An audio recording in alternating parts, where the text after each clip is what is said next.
The late afternoon sun hung heavy over the small-town Main Street, where Daniel crouched beside his old, battered truck, tightening a loose bolt with the same patience he gave to every job. Life had been tough since his wife passed away, leaving him to raise 7-year-old Emma alone. To provide for her, he took on any work he could find, fixing cars, patching engines, repairing neighbors' vehicles for modest pay. His hands were rough, his clothes worn, and though he carried himself with quiet dignity, many people in town saw him only as the poor single dad with the rusty truck. Emma, seated in the passenger seat, watched her father with wide eyes, admiring the way he never complained, no matter how hard things got. Just then, a shiny red sports car screeched to a halt in front of the coffee shop across the street. From it stepped Jessica Hayes, the wealthiest, most talked-about woman in town. Jessica was as beautiful as she was arrogant, known for flaunting her wealth and mocking those she deemed beneath her. When her sharp eyes landed on Daniel working by the curb, her lips curled into a mocking smile. With deliberate steps, she strutted over, her heels clicking against the pavement, and raised her voice so everyone nearby could hear. "Well, well," she sneered, "still patching up that junk you call a truck. No wonder you're stuck in this miserable life." A few people chuckled at her words, eager to see Daniel humiliated. He stood slowly, wiping grease from his hands, meeting her gaze with calm silence. But Jessica wasn't done. Tossing her car keys at him, she smirked and said, "Tell you what, if you can fix my car right here, right now, I'll marry you." Her tone dripped with sarcasm, and the crowd erupted in laughter at her cruel joke. Daniel caught the keys, his jaw tightening. He glanced at Emma, who was peeking from the truck, her little face tense. He didn't want her to see him as the butt of anyone's joke, so without a word, he crouched beside Jessica's stalled car. The issue was simple, a clogged fuel line and a loose connection. Within 15 minutes, the engine purred back to life. The crowd's laughter faded into stunned silence. Jessica's confident smirk wavered as Daniel handed her back the keys and said firmly, "You should be careful what you promise, Jessica. Not everyone takes words lightly." For the first time, the mocking woman had no reply, and the single dad she belittled left her speechless. News of Jessica's public taunt spread through town faster than wildfire.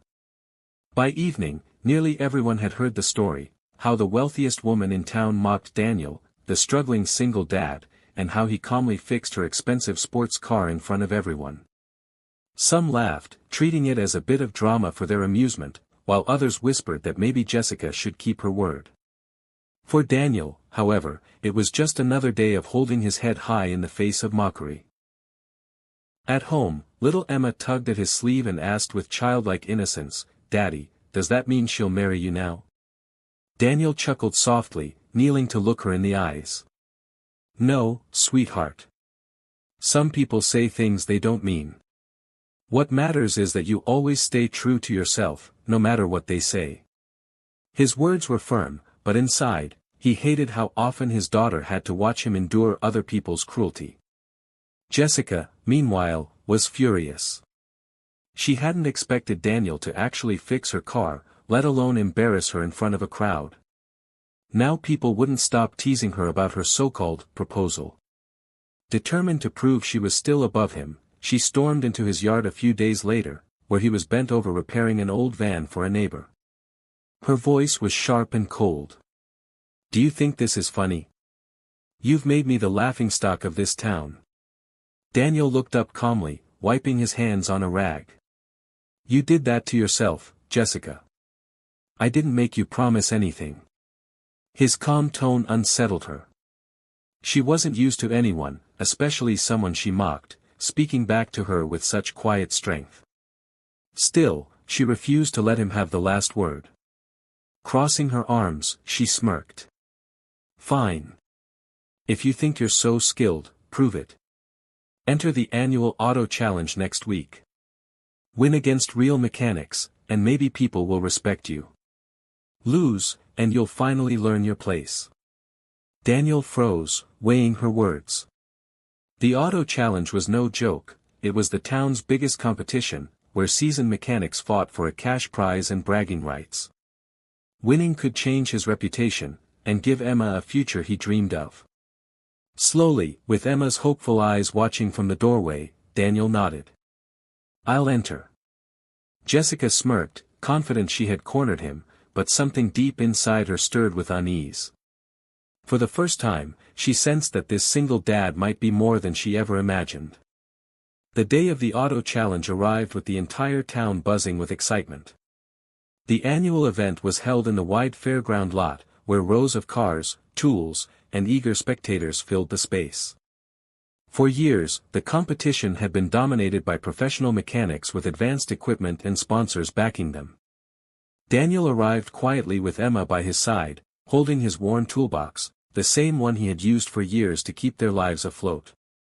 His clothes were plain, his hands already smeared with grease, but there was a calm determination in his eyes that set him apart from the showy participants.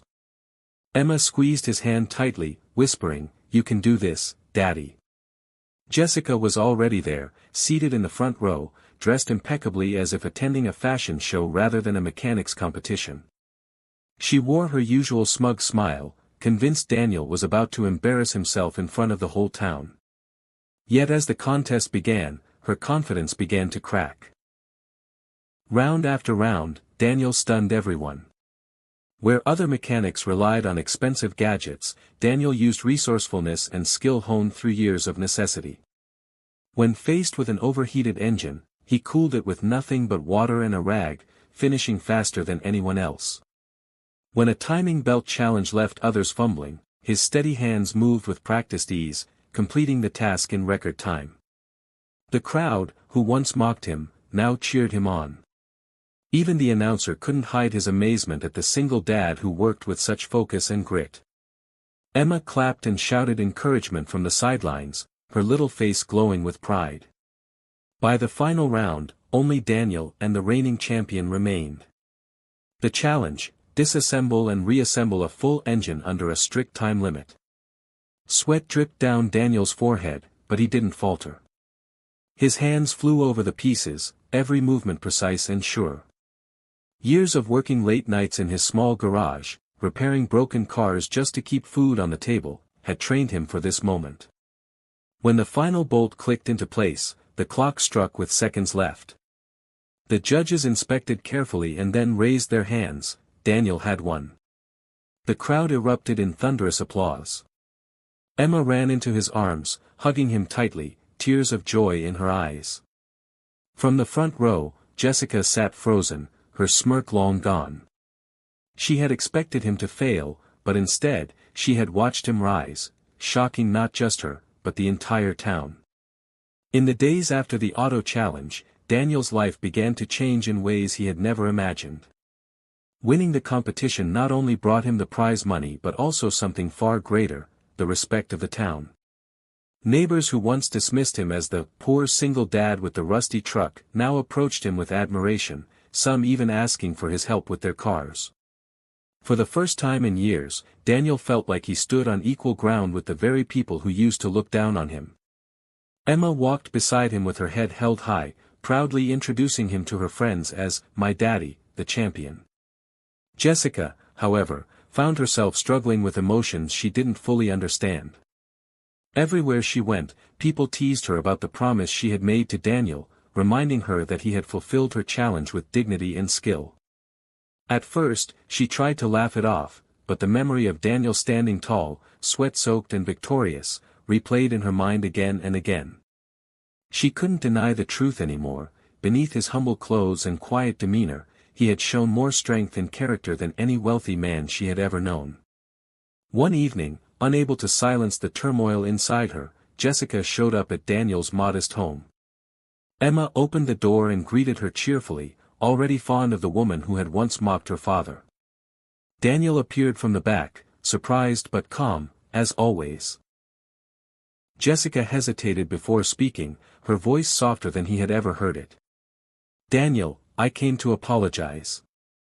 I was cruel and arrogant.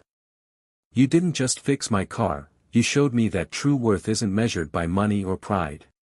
You've changed the way I see things."